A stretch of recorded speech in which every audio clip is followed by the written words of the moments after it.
You're listening to Breaking the Bottle Legacy with Molly Watts, episode 40. Hi, I'm Molly.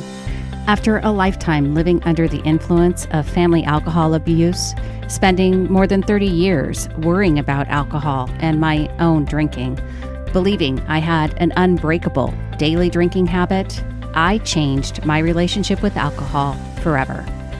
If you want to change your drinking habits, then Breaking the Bottle Legacy is for you. My goal is to help you create a peaceful relationship with alcohol, past, present, and future. Each week, I'll focus on real science and using your own brain to change your relationship with alcohol. Nothing has gone wrong. You're not broken. You're not sick. It's not your genes. And creating peace is possible. I'm here to help you do it. Let's start now. Well, hello and welcome, or welcome back to Breaking the Bottle Legacy with me, your host, Molly Watts, coming to you from, well, it looks to be, I don't know, probably a decent day today here in Oregon. It's early. Gotta say, it's early. The good news is it's a Friday, so Fridays are happy around here. It's the heading into the weekends, and this particular weekend, I am headed off out of town, going to cheer on the Pittsburgh Steelers for the very first time for me in person ever, getting to see my football team going to Pittsburgh for the first time in my life. So it's exciting. I'm super excited. I'll report back on how the game turns out. I don't know. It's not looking too great for my Steelers, but I'm excited about the whole experience. So the book has launched. If you have listened to the podcast for a while, you might already know this, but it's been great, and I really appreciate everyone's support. For those of you that have read the book, for those of you that have left reviews, really appreciate it, and thank you so much. Here is what one 5-star review said. And this is actually the review that most people said was helpful to them. It's titled, "This Book Makes You Think," which I love because at the heart of everything I'm sharing, it's really all about becoming a better thinker. And here's what the review said. It said, "I highly recommend Breaking the Bottle Legacy, How to Change Your Drinking Habits and Create a Peaceful Relationship with Alcohol. Author Molly Watts shares poignant personal stories and interesting research about how our brains and bodies respond when we consume alcohol. Reading this book made me reflect on how and why I consume alcohol, along with how my body physically reacts to it. It was also eye-opening to challenge the accepted AA theories that are not based on scientific research. The book also made me think about other areas of my life, especially making the choices to live my best life." Oh, I love that. I love that. Thank you so much for that review. And I hope you'll go check it out. It's available on Amazon in both ebook and paperback, in pretty much whichever country you might be listening to this podcast from, you can find it. I also invite you to join my free Facebook group, Alcohol Minimalists, Change Your Drinking Habit. And there's a link in the show notes every week, so you can go there and find it and click on it, or you can search for it in Facebook groups. It's just a great opportunity to take this work a little deeper, to find a tribe of other people who are working on their drinking habits in a supportive way. We share our wins, our challenges, and I'm also doing a free book club this month where we're discussing the chapters of the book and answering questions. So come on in, check it out, and again, alcohol minimalists. That's what we are. So today on the podcast, I'm talking about FOMO and how it keeps you drinking more than you want to. So FOMO, fear of missing out, right? When I use the acronym FOMO, what do you think of? Do you think of comparing yourself to others? Definitely this is the genesis of FOMO. And even though it's become kind of a trendy meme-producing word these days, it's actually nothing new. And I explain it sort of in the book, and I want to read from the book what I said about it. The fear about what other people think is actually rooted in another survival instinct in our primitive brains. Our primitive brains evolved to associate our emotions with necessary actions for the survival of our species. Generally speaking, this means avoiding pain and seeking pleasure.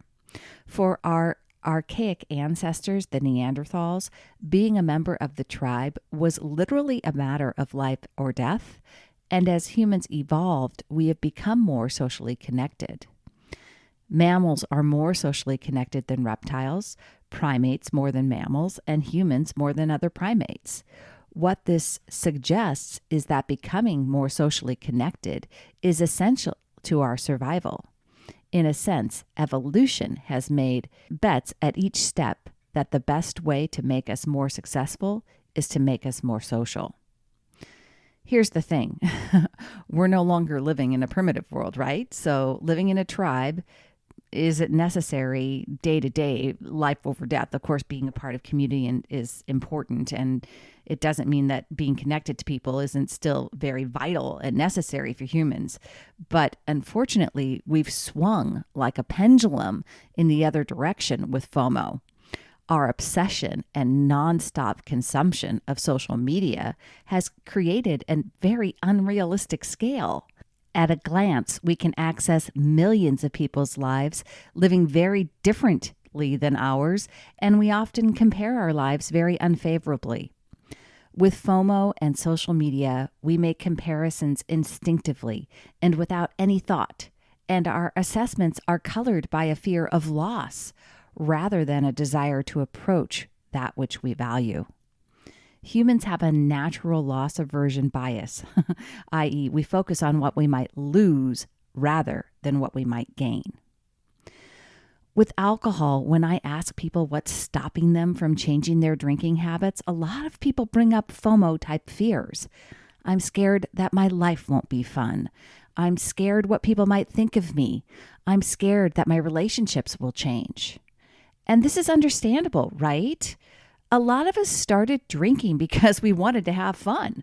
I know I certainly didn't start drinking daily. I didn't have a daily drinking habit when I first started drinking. I started drinking as a teen, sneaking off in rebellious teen moments, breaking rules, asserting my independence. And then I went to college, and everyone drank on the weekends. We had big fraternity parties with dancing every Saturday night and lots of alcohol. There were football games, house dances. Heck, there were boozy brunches at the local restaurants. Is it any wonder that my brain associated fun with alcohol? And I'm sure I'm not alone here. Whether it was college or someplace else, what's important is that you built your belief system about alcohol as the agent of fun through your past experiences where it was always included in parties, events, rituals, and celebrations.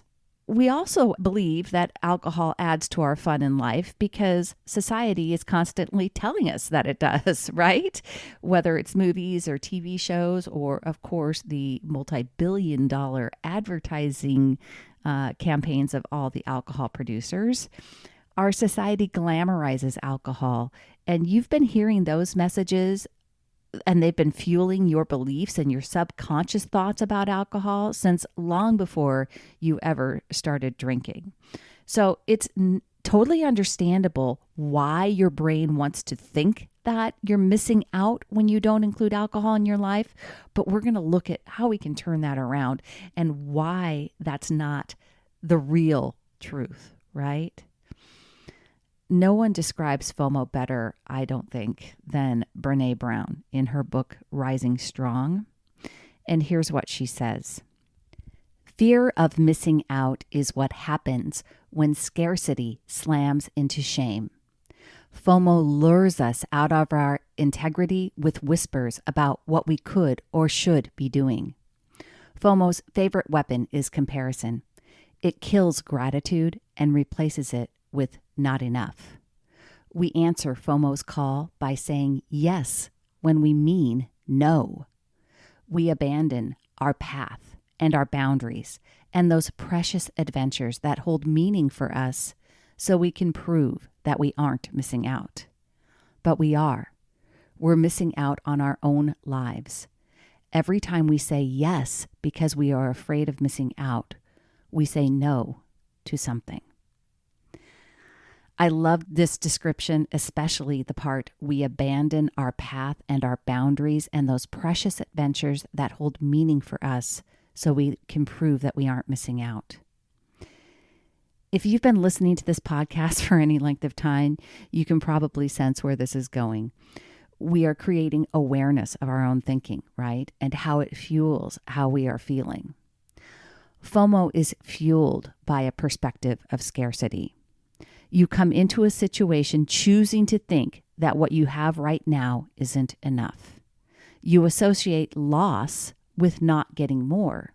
You convince yourself that it isn't enough to enjoy a night out with your friends. You need drinks. You need alcohol to make it better. And as I pointed out, it's really understandable why you believe that. If you're anything like I was, I truly couldn't imagine going to a party and not drinking. I had so many stories about how awful it would be, how deprived I would feel, and how everyone else would be having a great time, and I would be just stuck missing out. These thoughts literally kept me from trying to change my drinking habit for years. I could only imagine a life of deprivation because I had never tried it or figured it out any other way. Whenever I tried to limit my drinking, I did it from a mindset of restriction, of telling myself I couldn't drink, from trying to toe the line and just grit my teeth through it. Of course, cutting back or choosing to be alcohol-free would mean that I was missing out and feeling deprived. That's how I saw it. I tell myself I wanted to relax, let loose, reward myself. I convinced myself that I needed to drink to relax, that I needed to drink to let loose, and I deserved to drink to reward myself. When I decided to start changing my drinking habits and I learned the behavior map result cycle, when I understood how my own thinking created an increased desire to drink, one of the first areas I had to acknowledge was my own FOMO. Of course, by that time, when I was really drinking on a daily basis, right? I wasn't drinking just at parties. I wasn't drinking in social situations. I was often at home drinking by myself or with my husband. And it certainly wasn't about peer pressure then, or what other people thought about what I was doing as much, right? It was simply all the thoughts I had about how without alcohol, I'd be missing out on relaxing. I'd be missing out on having the only fun part of my day, right? Because I'd been working all day and alcohol was the fun part. I'd be missing out on the taste of IPAs that I really believed I enjoyed if I wasn't drinking. And I didn't question those thoughts. They were simply the truth. And those are really, I want you to hear them, they are FOMO type thoughts, and they kept me stuck. When you don't redirect your thinking and you don't challenge your FOMO thoughts, it leads to feelings that aren't going to help you take the actions that will create the results you want in your life. Hence why I had a 30+ year daily drinking habit. You will keep doing what you are currently doing and not changing because your thoughts are fueling the feelings of desire as well as the feeling of anticipated deprivation by not choosing to drink, right? So you've got two negatives working against you. But here's the truth. Drinking beyond low-risk limits wasn't relaxing for me. It created endless stress and anxiety. And it didn't add to the fun. It disrupted my sleep. It created unhealthy anxiety because of the release of neurotransmitters after the fact when alcohol was dissipating from my brain. And it was actually making it harder for me to have sustainable happiness. I wasn't rewarding myself. I was preventing myself from living my best life. FOMO and the way of thinking in terms of what fear of missing out is not only a lie, it's a vicious cycle. When you're not focused on what you do have and you're only focused on what you don't have, you will continually battle with the fear of missing out. To combat FOMO, you need to think in complete thoughts rather than incomplete thoughts. You need to challenge yourself to tell the whole truth instead of continually talking to yourself about what will feel good right in that moment. Moderation Management, an organization that I've talked about multiple times on the podcast, and a nonprofit that I am involved with and contribute to. Moderation Management has a tool they call Play the Movie to the End tool. And I love that. I love the name. It's a really effective tool, especially if you're waffling a bit on your resolve to stay alcohol free for a day or to, limit yourself to low risk drinking. When you are contemplating that first drink, think of how your night will likely go. With the first drink, it may start out fun and satisfying, and then you want to play the movie forward. Play the movie all the way to the end, all the way to the next morning, and the thoughts and the feelings you'll have when you wake up.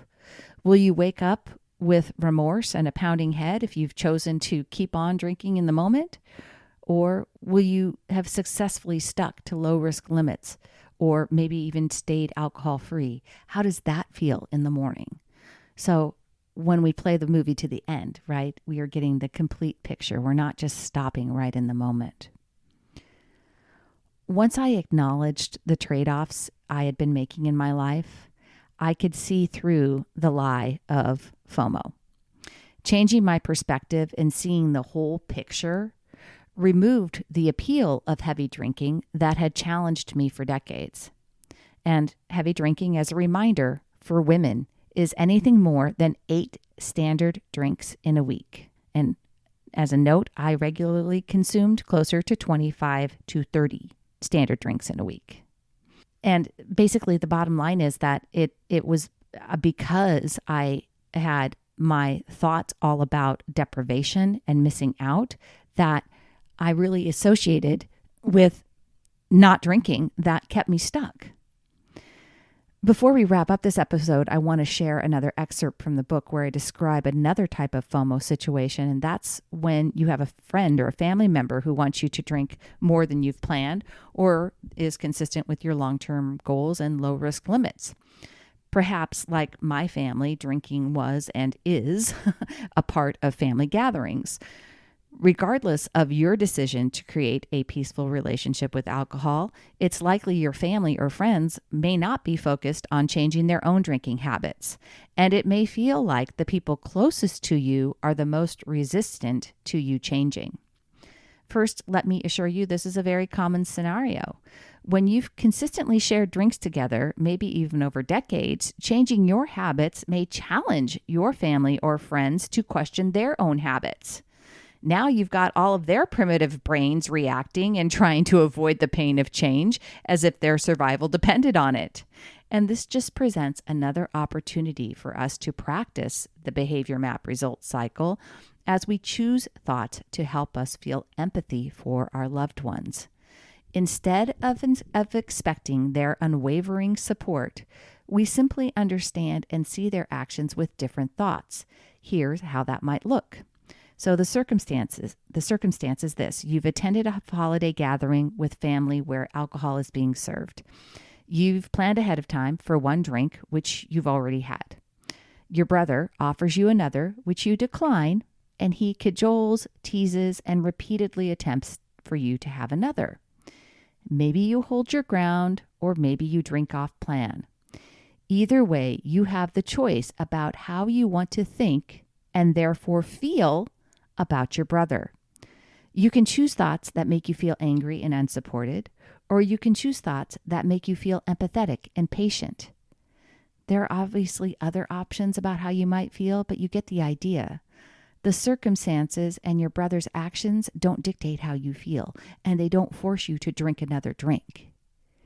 It's always your thoughts that determine your feelings that lead to your actions. This truth and your fundamental acceptance of the behavior map result cycle retains the power to change your life squarely in your control. Don't give your power away to anyone else by blaming your family and friends for not supporting your goals. Don't blame them for being responsible for you feeling like you're missing out, right? To feel motivated and positive, Find the thoughts about your family that create those feelings. When you allow FOMO to go unchecked and unquestioned, it will leave you unsatisfied, unfulfilled, and acting out of scarcity instead of seeing the full picture. Alcohol was responsible for me missing out on my life, on living my best life for decades. It wasn't the other way around. I don't miss out on fun by not drinking. I miss out on fun when I choose to think thoughts that don't create fun. I create fun with my own brain, no matter what I'm doing, what I'm eating, who I'm with, where I am, or what I am doing. I want to leave you with a quote on gratitude. The definition of FOMO from Brené Brown starts with fear of missing out is what happens when scarcity slams into shame.